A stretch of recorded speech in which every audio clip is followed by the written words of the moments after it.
Sometimes I have these moments where I'm like, well, if I would have everything tomorrow, then wouldn't my life be kind of boring? Like it's kind of the journey that gives me all these insights about myself and what I'm learning that I then can give to other people. And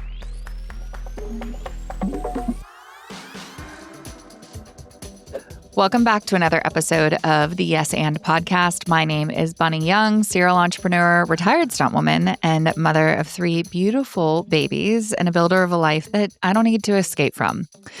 I cannot wait to welcome you to this episode for our season 2, because season 2 is all about diving even deeper with these incredible individuals who are breaking barriers, building empires, and designing lives and companies their way. And that is why today I have invited on Julia Arndt.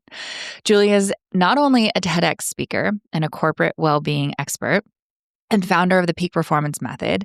She has dedicated her career to helping high achievers, both at Fortune 500 companies like Google, Meta, and Microsoft, overcome burnout and build mindful, sustainable success, but also bringing those practices to the entrepreneurial world as well. And after nearly a decade at Google and experiencing burnout firsthand, which we're going to get more into, she transitioned to coaching and has since inspired and worked with over 10,000 professionals to prioritize their mental health and their productivity. And Julia and I get to have a very special podcast behind the scenes a little bit, because I had the honor of coaching her for a year, a little bit over a year. And so she said that she's an open book, and we're going to bring lots and lots of that to you. And I wanted to bring Julia to you to help you and me better understand how to achieve peak performance without believing that the non-negotiable trade-off is burnout, and how to build sustainable success habits, and most importantly, how we can all have it without running ourselves into the ground. So, Jules, welcome to the Yes and podcast. yay! I'm so excited to be here. Thank you so much for having me. So out of the gate, I know you shared a little bit about this, your TED Talk, about going from like C's and D's in school to like really being this high achieving peak performance, all of that. However, what I wanted to ask you is to give us a little bit of the background on the journey up until this last year, because I really feel like this last year, everything has accelerated, and everything, it's kind of what we talked about with like that hockey stick where it just kind of takes off. Mm-hmm. And so a lot of people could look at your story and be like, oh, she did this so quickly. And you did.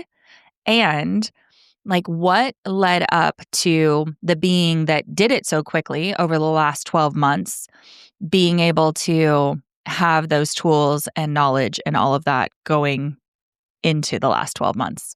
Yeah, great question. I would say the biggest breakthrough that I've had was actually letting go of one of the most important deep-rooted limiting beliefs that I wasn't aware of to that extent, which was I need to work hard in order to succeed, and I love myself because I work hard. I think those were like 2 really, really powerful limiting beliefs that I had to break through.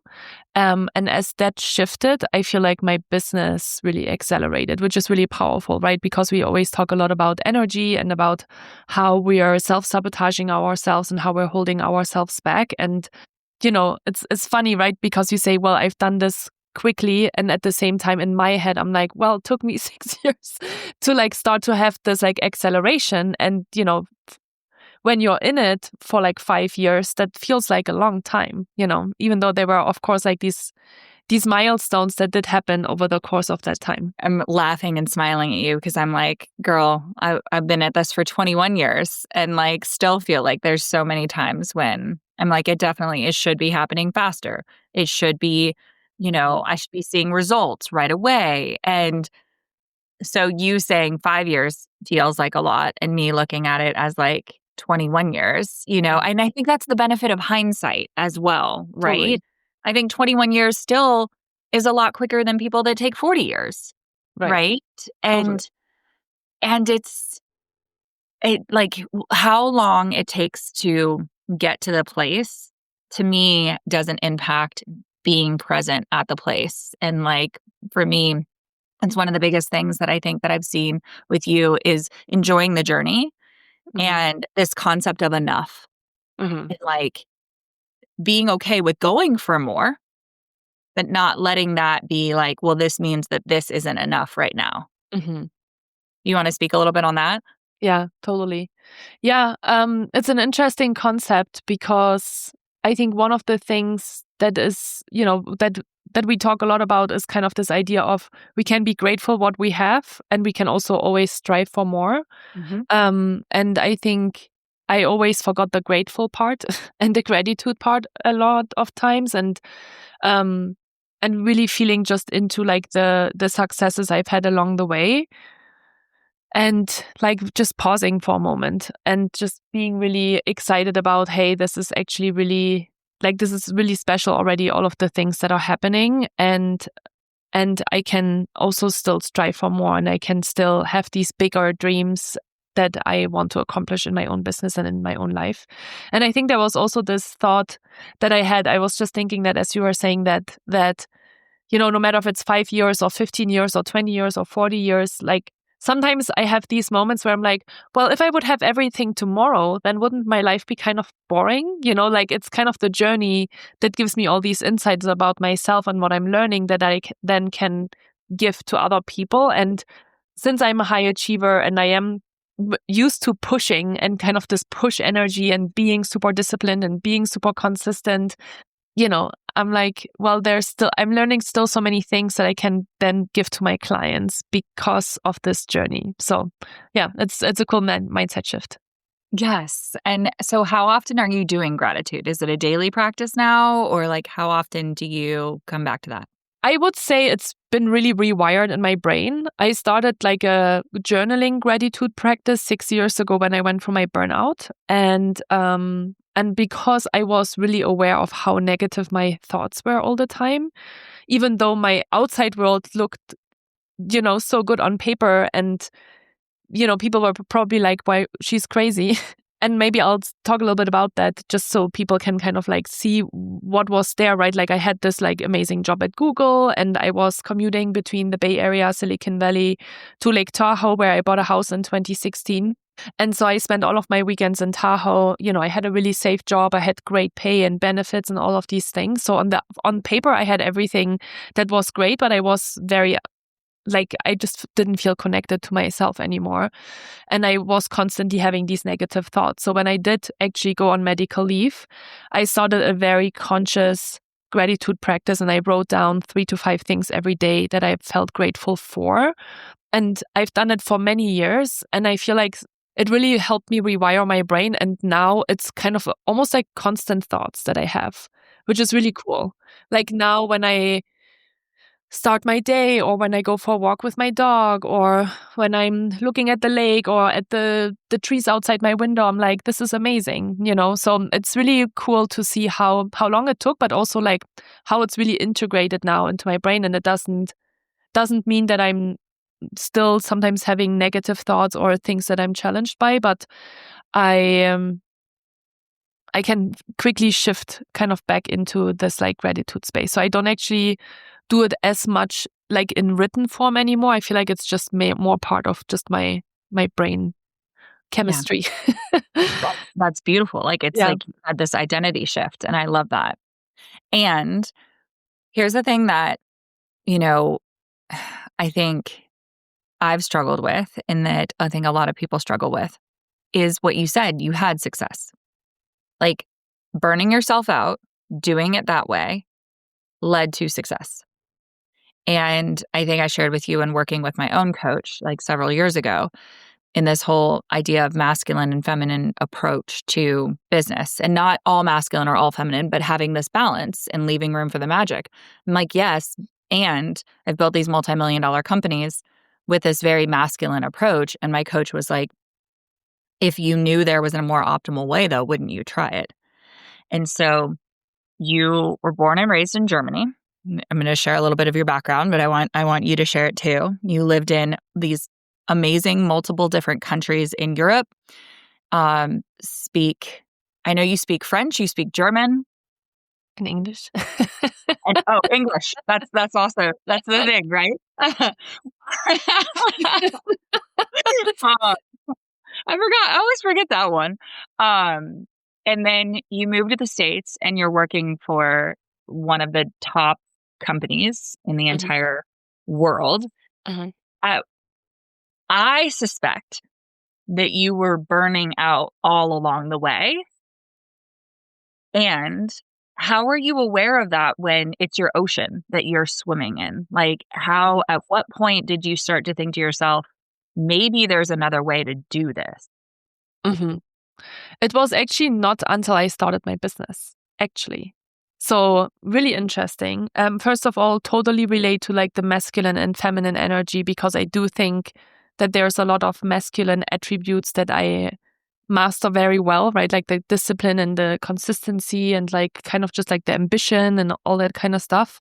And I would say maybe the first thing when that softened for me a little bit, more like unconsciously than consciously, was when I started to go more to like yoga classes. And then I actually did a yoga teacher training certification for a couple of 100 hours. And like that, I Of course think, you did. of That's course, very right, soft. right, of course, I did multiple 100 hours of yoga teacher training, but like I feel like that helped me to connect a little bit more to myself, and it like helped me open up more of that feminine side, and also just be aware of the feminine and masculine because you kind of talk about that in yoga too. I think I was always, I already mentioned it, but it's resonating so deeply with me, this like push energy. Like I was always like pushing. Like I was at Google and I wanted to be in Tahoe full time, so I started an Amazon online business, and I started to have this idea of like giving private yoga lessons in Tahoe. And I was constantly pushing and thinking about what can I do in order to replace this really great salary plus benefits from Google with something that I do on my own.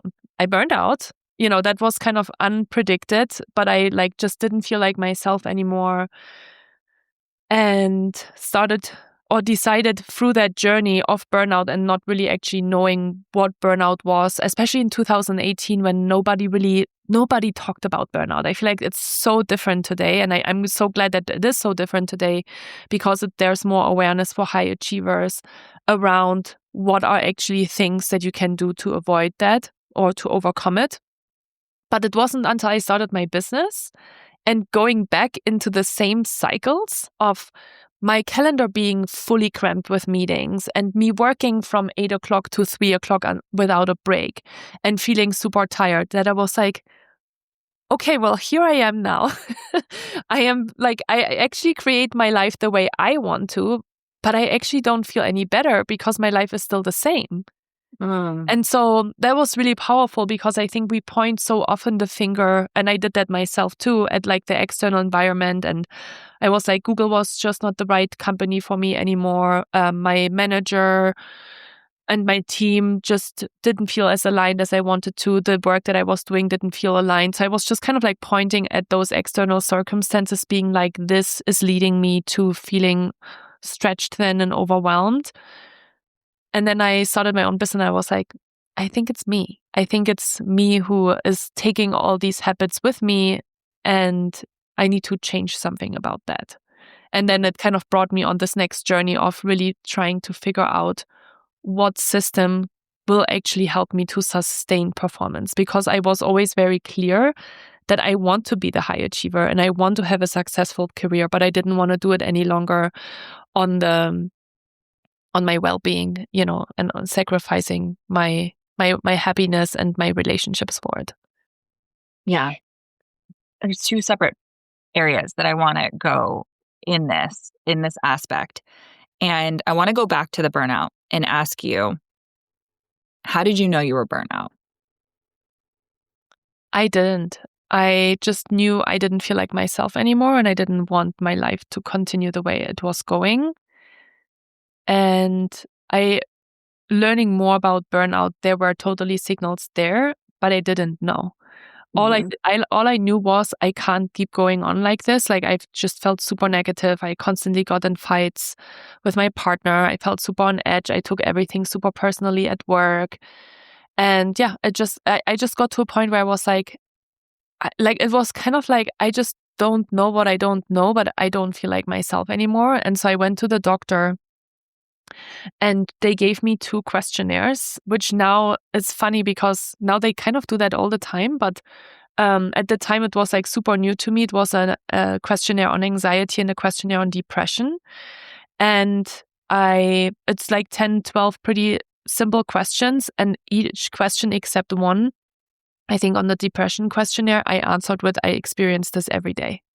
And as I filled it out, I was like, wow, like I had no idea that that I was experiencing that. And I still didn't know what it meant because I don't remember if it said depression questionnaire or something, And yeah, that was kind of the first like moment where I was like, oh, okay. And then I talked to my doctor and she was like, well, you have really high anxiety. And I was like, oh, that's what I've been feeling, like I didn't even have a word to it, of like just the feelings in my body. And even though again, I want to highlight this, like I was doing yoga and I was trying to start to meditate. Like I was trying to connect with myself, but I don't know, sometimes you go through this whole journey of really creating awareness and consciousness around what's actually going on. Yeah. And, there's part of this that we've kind of discussed where this was an environment in Google where you were not the only one that was experiencing this. And so you're kind of looking around at the other animals at the zoo and you're like, oh, well, this is normal, right? Like, this is normal. This is Totally. And I don't know if you had any conversations with anybody else. However, like I know in my work with corporations where there's either supervisors or coworkers that are like, I don't know what you're talking about. Like this is just the way things are. We work 14-hour days. We work 7 days a week. And like this is and so it's almost the psychological aspect of normalizing this behavior. And I'm so proud of you because you're like, I hear that this is normal. I just think that for me, this is not healthy. Yeah. And maybe it was the balance that I had between kind of those crazy Silicon Valley weekends and then weeks and then the weekends in Tahoe. Because when I was in Tahoe, I felt so different. Wow. And I think that's why it pulled me as well so much into this place because it was calmer and like, there was no crazy noise like 24/7, even from kind of like this external environment perspective, but also just this like fast-paced life that I left behind to come here and everything like slowed down. And at the beginning, when I started to come up here, it was during the shoulder season, September, October, which is a very quiet time. There's also really crazy times in Tahoe with lots of tourists. But like the time I started to come here, I was like, oh my God, like I can breathe and like this feels so much better. And again, like these are realizations years later. Like I actually never made the connection until this conversation that, there was this like balance between, just this like normalized world in the corporate world and in like the tech world of we're striving for more. We're running from one meeting to another. We are in meetings all day long. We go home with our little box of food and continue to work. And it was just normal. But yeah, I started to experience there was another side of me that wasn't happy about that and that felt so much better in a calmer environment. And you get to create your normal. I mean, you have created your normal, and that's what you were sharing in entrepreneurship. Your first normal was the normal that, were you addicted to that high-paced life? Totally, I still am, I would say. In some ways, right? Well, I've obviously created like a lot of new habits and routines, but there's still things that I'm very aware of that I do enjoy, and that's why I think I am a high achiever. Because I like that dopamine hit, and I thrive off getting things done and figuring things out. Like I'm very excited about that, but I think it doesn't have to come at the cost of burnout. And I know that today. And I know how to strike that balance, But I would say there are still some addictions to certain things for sure. We will talk about that offline. We'll work through that. Yeah.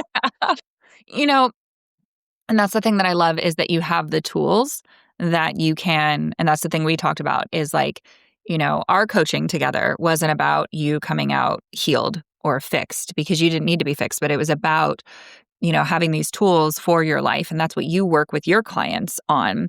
And so I'm going to ask you a big question. And, it doesn't seem like a big question, but it is a big question. Do you never experience burnout now? I would say I don't experience burnout. I would say I experience sometimes early warning signs of me pushing it a little. And I know I talk about it all. You always do the work that you bring into the world what you need to learn the most yourself. And because I'm so aware and I obviously talk about it all day long with clients, I'm very aware when I slip into my own bad behaviors and when my body's like, this is too much. So I feel like no more burnout, just early warning signs, and then knowing how to like reel myself back in and create the balance and create the regulated nervous system much faster. I will be the first person to like confess to you. I would tell you that I still burn out. It's not, I wouldn't say it's big burnout, like I'm not sure if that resonates with you and with those of you listening. It's not big burnout where I have had like complete and total exhaustion, like Jules, what you're kind of describing with, I would have scored super high on anxiety and super high on depression. However, when I become aware of what you say are like the warning signs, my mental communication is, oh, you're burning out. And it's not work per se and this is something that I want to highlight for our listeners that you said, it's not work per se that's burning me out. It's being an only child that's responsible for two aging parents. It's, having the bi-coastal living that we were navigating for the past year, buying a house in California and moving, all of that. And there's been so many times, especially over the past year, that I've been not big burnout, but also taking ownership and being aware of, hey, this is you're burning out. And I love being able to have that conversation and be open and honest with you to be able to say, look, I'm like a therapist. I literally have a license. I know all of the tools without using the tools, though, and without using the tools with the correct energy. And this is something I want to go back to that you said that I feel like I am now mastering is you were doing all of the self-care things. You were checking all of the boxes on what people say to do in order to have self-care. However, the energy with which you were bringing to it meant that you weren't actually receiving, and we've talked about this in our coaching, you weren't receiving the nutrients. You weren't metabolizing the benefits of that self-care. And that's something that like I have made so much more time for. And it's like the more that you desire, even though I'm semi-retired in business now and all of this kind of stuff, I still have these really big desires. And when you have these really big desires, you're holding this big energy. So it almost requires more of you, more self-care, more, not just even time, but more support. And so what changed for you where going from the hundreds of hours of yoga teacher training and doing this meditation stuff, where you changed who was showing up for the self-care so that you actually received the benefits? It's interesting as you describe it. I was thinking, the self-care was almost like a checkbox as well on my to-do list of like, okay, and then I go to the gym, and it definitely didn't actually reap the benefits and it didn't kind of go deeper and go like felt more nourishing. I'm trying to think when that shifted. And I honestly say I'm totally a work in progress in that area still as well.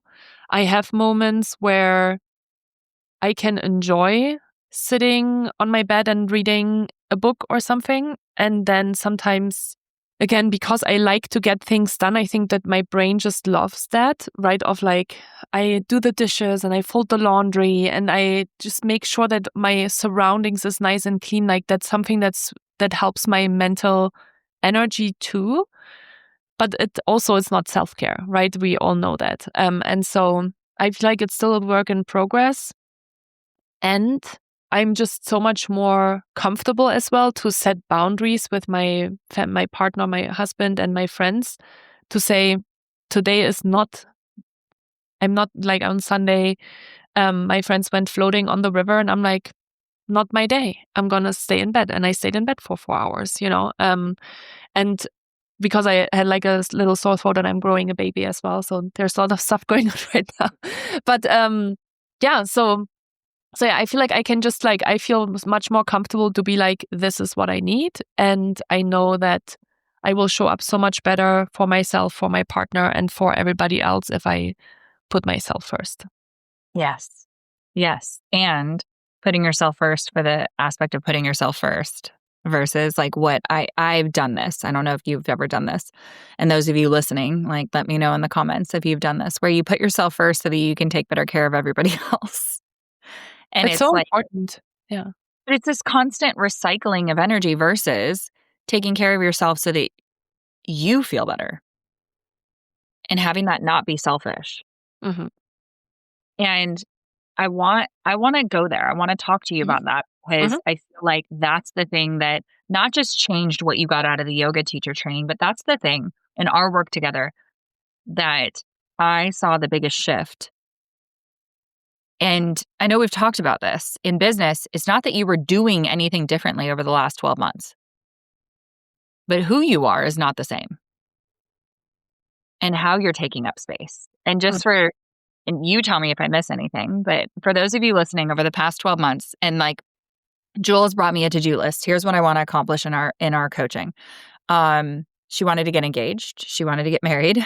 She wanted to hit 7 figures in her business and had a number as far as the consistent months, the YouTube subscriber count, and building her house, her dream house, getting pregnant and having a baby, TED Talk. Is there anything I'm missing that we had on that list? Writing a book. Writing a book? I don't know if it was on our list, but I feel like that's been on my mind for a long time too. Yeah. And here we are. And here we are. And for 9 months, you were really frustrated that it wasn't happening in our coaching container. What shifted? Who shifted? What changed?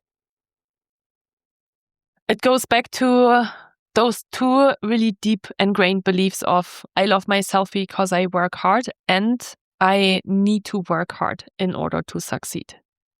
And I think I've always had this like really strong grip on things because that's how things were working out for me in the past, right? Because I was striving and because I was pushing and because I was ambitious.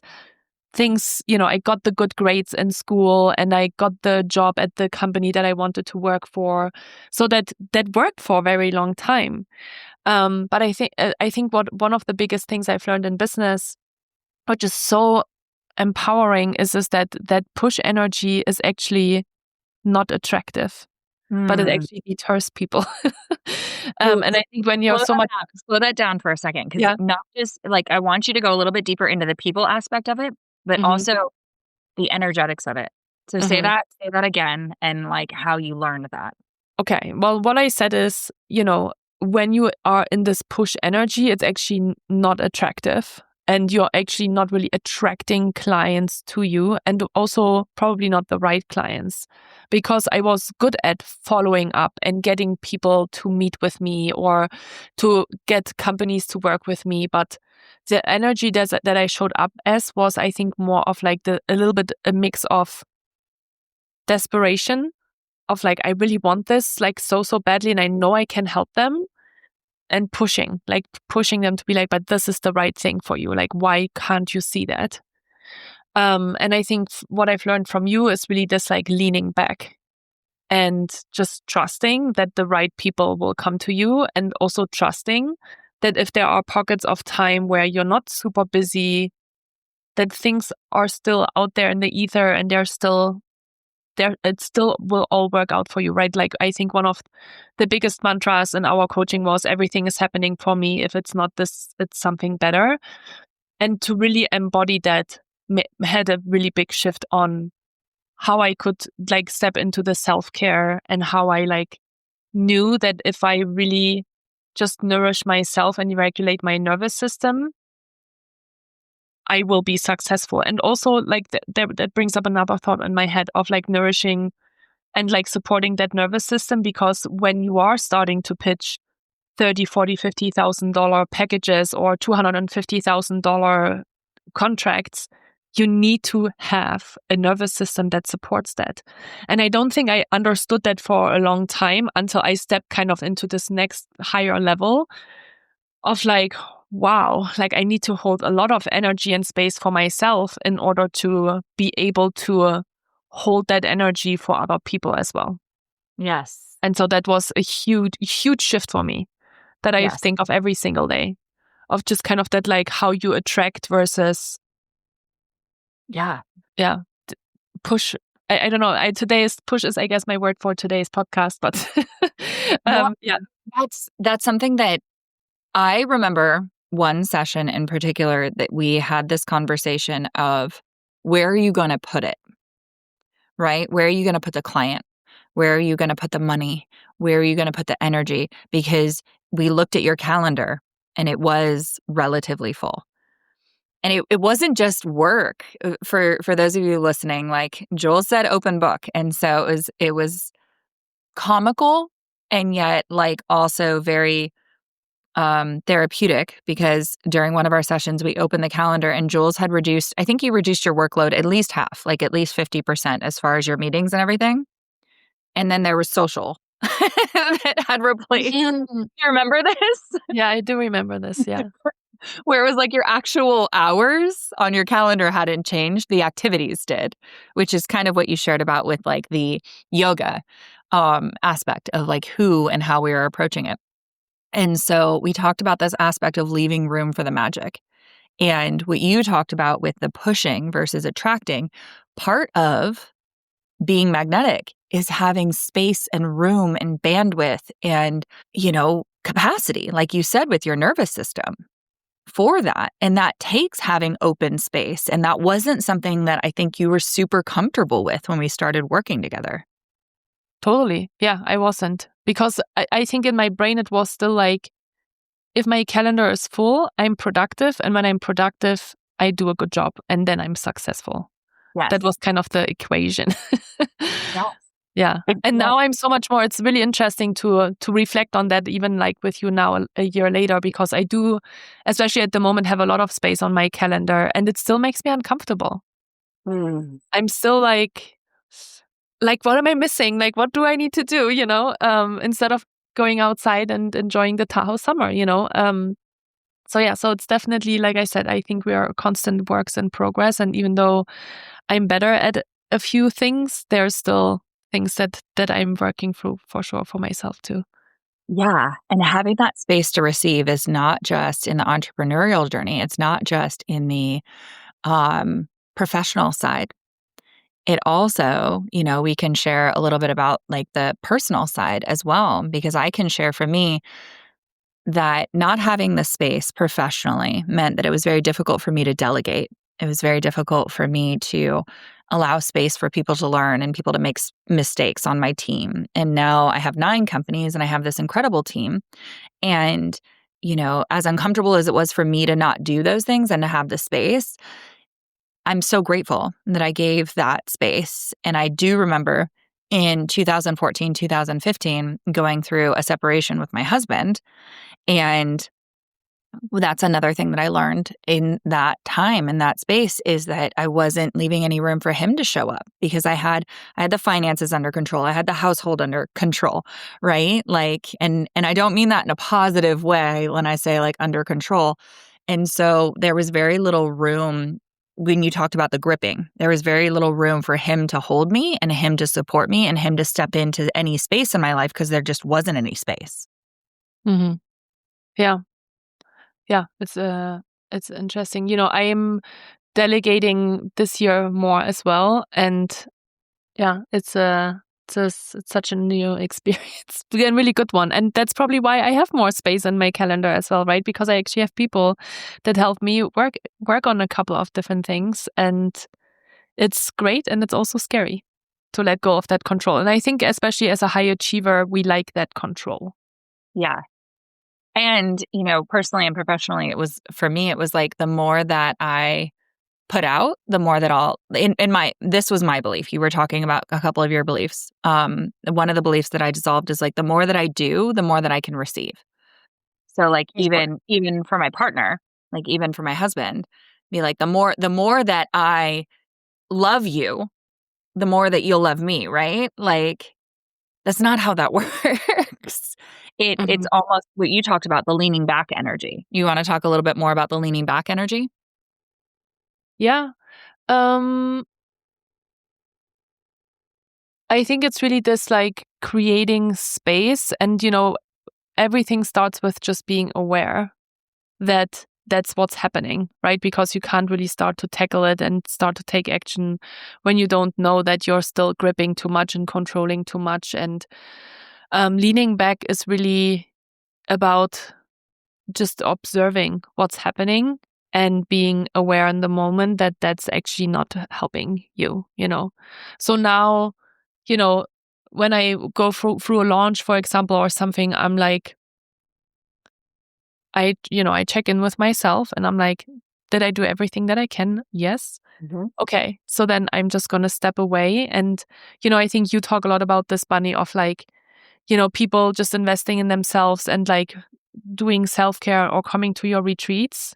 And then during that time, they have like the most success. Like they have like 5 sales, or they're all of a sudden bringing in all of that stuff. And it's really this like, because you're leaning back and you're creating space for the magic to actually happen. And so it's been such a cool shift for me to trust that and to just see it unfold the way it's supposed to unfold, and to also trust that when I have time, or like when things open up, right? Because we went through a couple of scenarios during our 13, 14, 15 months together where there were things that didn't work out, right? Like there was this one big corporate contract that I was negotiating for a very long time and talking to a team about for a really long time. And it didn't work out. It was just not aligned energetically. And there were already all these signs, right, that it's not really working out, and that it's also not really what I want to do anymore in the way they wanted me to roll it out. And so there was like this disappointment. And then 3 weeks later, I got invited to speak on the TEDx stage. Right. And I didn't know that at the time when the corporate company said we're not moving ahead. So there was this like moment of disappointment, but then also that space of, okay, if this, then something better. And so I actually got married in those 3 weeks. And then all of a sudden, I think the week before the wedding, I got the invitation to speak on the TEDx stage, or like to interview for the TEDx stage. And so to like really trust it. And I think that's one thing that I want to say as well, is I think the more you can experience it and the more you actually see that it's happening, that it really is happening for you, the more you can lean into that as well.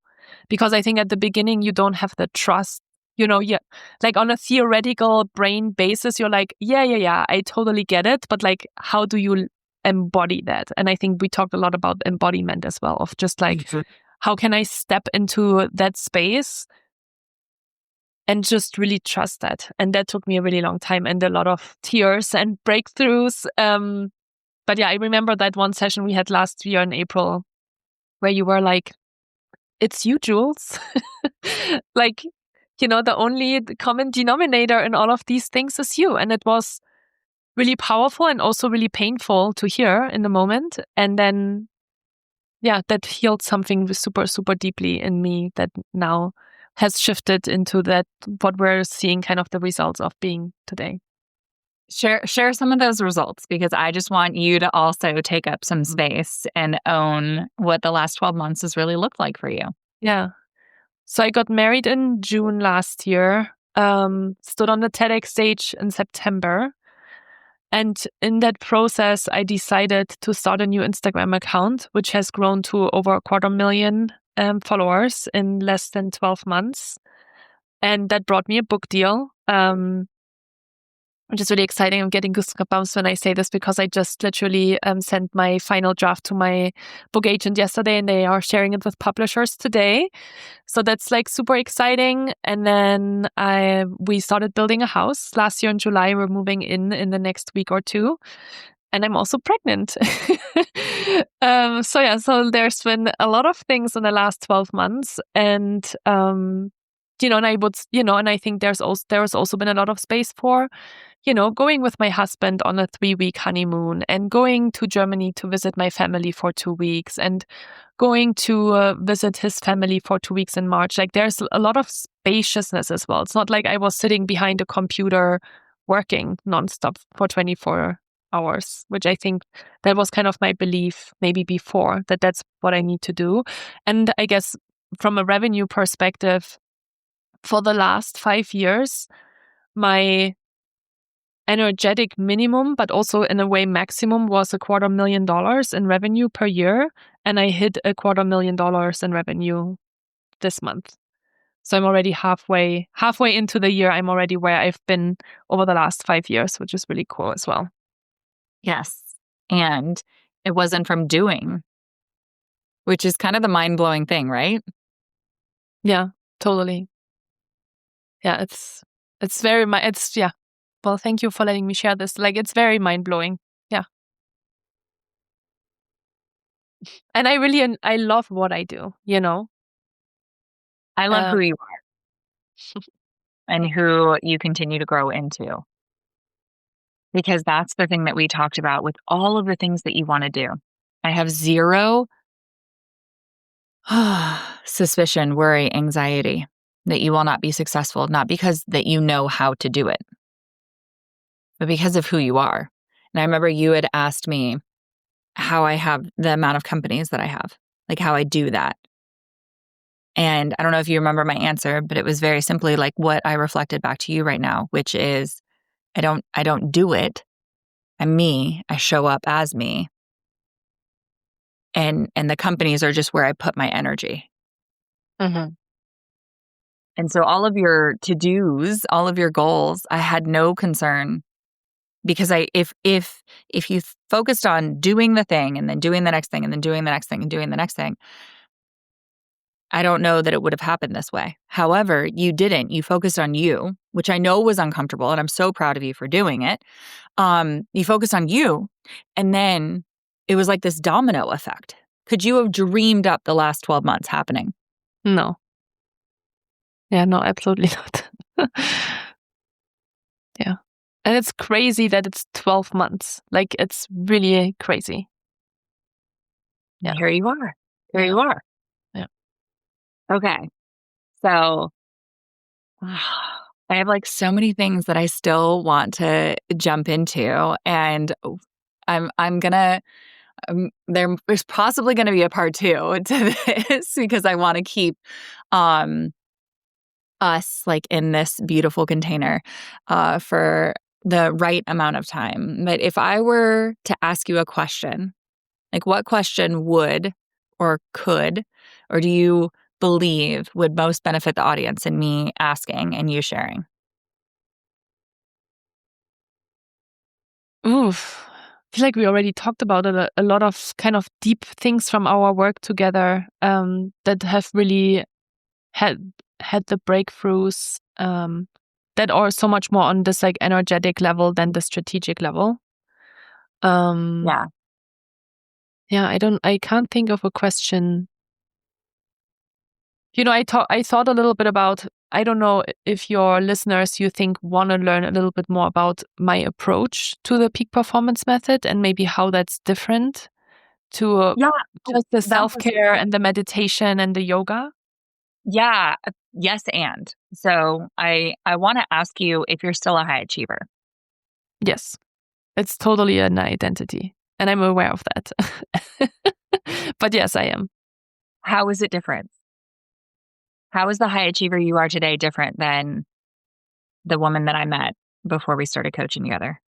It's a soft energy. It's a soft high achieving and not a gripping high achieving. Yeah. Yeah, because when you say high achiever, I have this like image that comes to mind. You know, working all the time. The gripping, the to-do list, the like kind of like that hardness. And that's not how I experience you today. And so even when I hear you say like the identity around it, like I get curious around that. And so I want to know, you know, from your perspective, I hear that you identify as a high achiever. And I know that you support a ton of female entrepreneurs that also identify as a high achiever. Is a high achiever the same thing as a peak performer? I'm only asking easy questions today. Yeah, you are.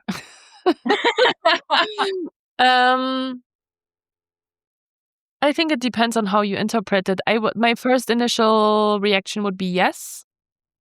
And then, you know, the peak my peak performers are different because they sustain their performance over time and they don't burn out in the process. Yeah. That to me, I think, and this is my biased opinion, achiever feels external. Achiever feels like the medals, the awards. You got awards at Google. You achieved from burning out. That's what we said. It worked. Performance is sustainable. Performance is internal. Performance, even though performing is for others, for me, being an athlete, being a model, like the performing aspect of it, performance is a durability and a sustainability when I think of when you say peak performance. Yeah. Yeah, I love that. Yeah, I can subscribe to that. Yeah. It's like I'll be at the top of my game for a while, not just one round of Olympics. Yeah. And I enjoy it. I don't, because I think a lot of people that are high achievers, they actually don't enjoy it anymore because they haven't found a way of it being in alignment with also their personal lives and values and needs. Yeah.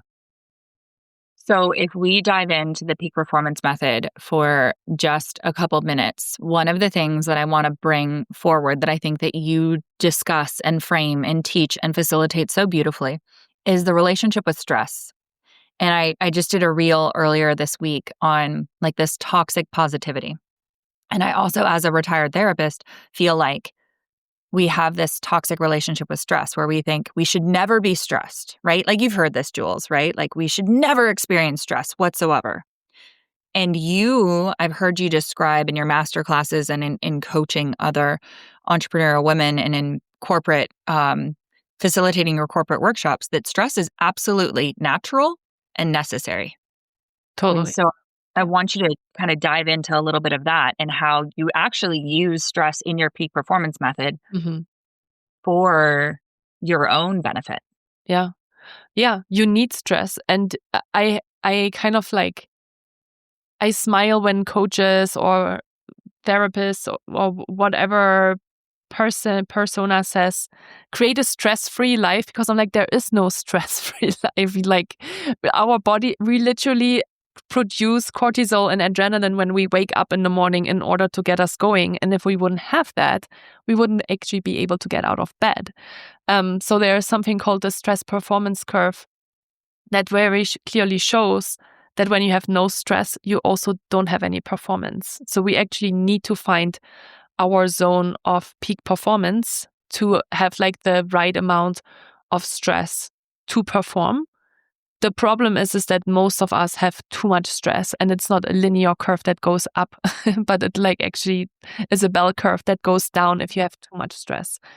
And so finding that balance, which, a lot of people nowadays, they don't like the word work-life balance anymore. And I'm like, well, I get it.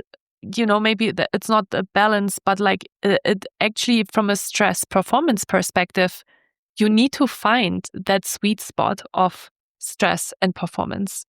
And when you start to learn, and that's why I was saying when you asked me earlier, are you still burning out sometimes or even in smaller pockets? I would say I have, because of through all of the work, I have really clearly understood my own early warning signs when I'm starting to drift down the bell curve and when the stress is getting too much. And because I know how uncomfortable and not nice it was when I was in the burnout stage, and that also then takes a little bit of time to get out of it again, I'm kind of like pulling the emergency brake much faster now. But yeah, stress is great, and we will not avoid it. And I think without it, honestly, our lives would also probably be pretty, what's the word I'm looking for? Our lives would be boring, but we need to understand how it affects our systems and how we can balance it. Yeah. And regulate it. Yes. I mean, even breathing, I'm putting stress on my rib cage, right? Because my lungs are expanding. Standing up, I'm putting stress on my muscles, right?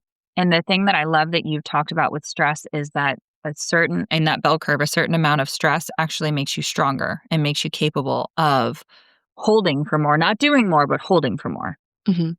Yeah, totally. You're expanding the capacity. Yeah. And so I think that's the other thing, right? Like, because we are self-care and because we are building these like pockets of time, that's when we actually get more powerful. And that took me so long to understand that and to experience it. Because, yeah, I think one of our strongest misconceptions as striving people is that we need to, the more we work, the more we get done, right? Like kind of how you were saying, the more I work, the more like then everything will fall into place the way I want it to, which is kind of that control piece. Yeah, absolutely. And, I share this with you. I think I sent you a Marco Polo around this before you were pregnant, like while we were coaching, in the aspect that like, it's so I think my words were something like, I know you don't believe me right now. However, like I want you to trust that the more that you do doesn't mean the more miracles will happen. Actually, miracles happen in that subconscious, in that reprogramming, like while you're sleeping, in the time between, like you said, while you're at the retreats. And I use the example of being pregnant. And I use the example of like, when you're pregnant, you don't wake up today. I don't know if you didn't do this today. And like, I'm going to grow a spleen today. Today, I am going to grow a pinky toe. Like, you're not conscious of it. And yet you're trusting and you're holding for this life and this miracle. And then it happens. And when you get into labor as well, like it happens. And you get to this point, like right afterwards, where you're like, you're holding your baby and you're like, I did this. I actually I did this, but you don't think your way through it. Right. Yeah.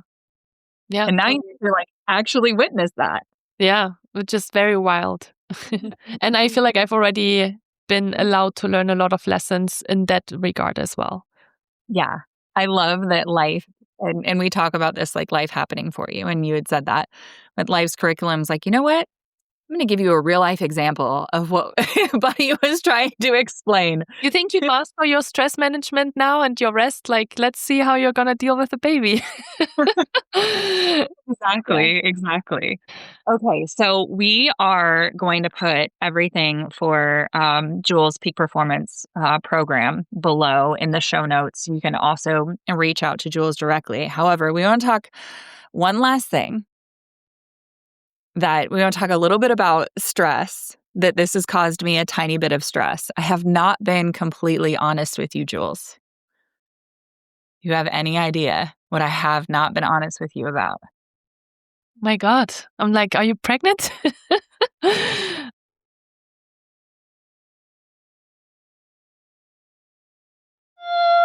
You are! Congratulations! Oh my God! That is so exciting! Yes. And like completely surprising. So you and I had talked about, I have not shared this with like literally anybody, but you and I had talked about, we were in the middle of doing the adoption stuff when I was my heart surgery. And I went into my heart surgery. I went into my post-op. You're the very first person that's like hearing this story live on the podcast. And went into my post-op by myself. And the nurse comes in and goes, we asked you going into the surgery if you were pregnant. And you said you didn't think so. And I said, well, I'm nursing. And I'm like a year postpartum. Right. So like things are not what's the word we kept using at the beginning of the podcast? Normal. Yeah. Right. And she's like, well, you are pregnant. And I'm like, you did 2 blood tests and a urine test. And I've had 10 miscarriages. And so what do you think my first thought was when she said, like, you're pregnant? This little tiny embryo just went through a heart surgery. It's not going to last or not going to stay. Mm-hmm. And so I'm like, okay. And then I was so excited, and I am so, I'm over the moon for your pregnancy. And I'm like, I had this moment where I was like, this is going to be rough because this timeline, and I didn't even tell Steve. So the lesson in that is like the support that we were talking about and the Right. creating space, Mhm. because I thought I would be protecting him, Mhm. in all of this. And then also this adoption aspect that we still had going. And so then it got to this place where I'm like, well, I don't think the baby's going anywhere. And so now, how do we have this conversation with Jules to be like, so That is here so we are. exciting. I'm so excited for you. Wow. But like it's funny, right? Because like there's a part of me that's like not surprised because when we're letting go and when we're not gripping and like, wanting another baby. And I know you said I need one more baby to feel complete in my life. I'm like, this is like the most precious thing. So I'm so Yeah. happy for you. And we are still possibly adopting. So then we'll be Oh, at an odd number again. And Steve's like, well, I guess we adopt too. This will be the last time that I go put my body through this. yeah. How But many months are you or weeks? I am going to be 21 weeks. You're the same as me then. I'm the exact same as you. Wow. That's so But, exciting. Oh my you know, gosh. and and again, like what you said, it wasn't planned. It wasn't. And Yeah. that used to, 100%. I will tell you, that used to annoy the shit out of me when women would say that. I think because of my projection of how hard it was for me to have a baby with my miscarriages. Right. So when women were like, oh, we didn't plan this, I was like, F you, you You. know? Yeah. And like that just goes to show you with like entrepreneurial stories and comparison doesn't do anybody any good, right? Just because that was their story doesn't mean that can't be my story. Right. So Wow. That's so exciting. there's so many life lessons. This is our like first back-to-back pregnancies, Mhm. successful pregnancies. Um, we didn't do any fertility stuff. I mean, you hear these stories all the time, and I think that's how I wanted to wrap up our beautiful conversation of like letting go and trusting and all of the miracles, as well as to tell you you're 100% not alone. And when I say like we'll figure out the maternity leave, you have quite a bit of Like, I have a experience. really good ops person for you. Got it. Got it. So, Yeah. my very last question, in addition to my gratitude for you being here, is what is your definition of a yes and life? Yes, you can have it all. Yes, and, put yourself out there and just don't be afraid because everything is happening for you anyway. And there's a reason why you have the dreams that you have. So don't be afraid to that you're dreaming too big. I also, for the rest of the day, I love that. For the rest of the day, I am going to be in awe that your guess was like, you're pregnant. I'm like, I, well, what else? I love that Maybe it would. maybe it's some other energy, like I can just pick it up or something. Oh, Well, you got me to move back to California, so there's that so too. excited. That's awesome. Jules, thank you so much for being here. And 10 out of 10 for those of you guys listening. Follow her on Instagram. She's just sharing so many brilliant things. This is why that her Instagram has absolutely exploded. Not just with followers, but with engaged people who there's so many people in this world who are experiencing burnout, who are experiencing stress, who want to achieve more, who want to have peak performance, and don't want to do it at the cost of their mental, emotional, physical health. And Jules just has so much support for that. So go ahead and give her a follow.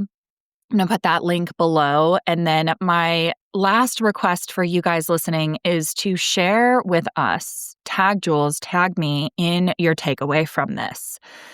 It helps us bring you better magic and higher quality and all of that kind of stuff. Plus, this is the beginning of a conversation. That's the point of this podcast, is the beginning of a conversation. So if questions came up, if thoughts came up, takeaways, we want to hear all of them, and we're here for that. So thank you again, Jules, for being here. And I encourage you all to check out Jules's Instagram and her website and all of her tools. She has so many incredible freebies as well. Thank you for wherever you took us on your listening journey. And if you, and I know you did, found something helpful out of this, share this episode with somebody that you love and let them know that you were thinking about them. Let them know that you want to encourage them building their yes and life. That means the world to me. That's how I want to build this podcast, is organically through you guys.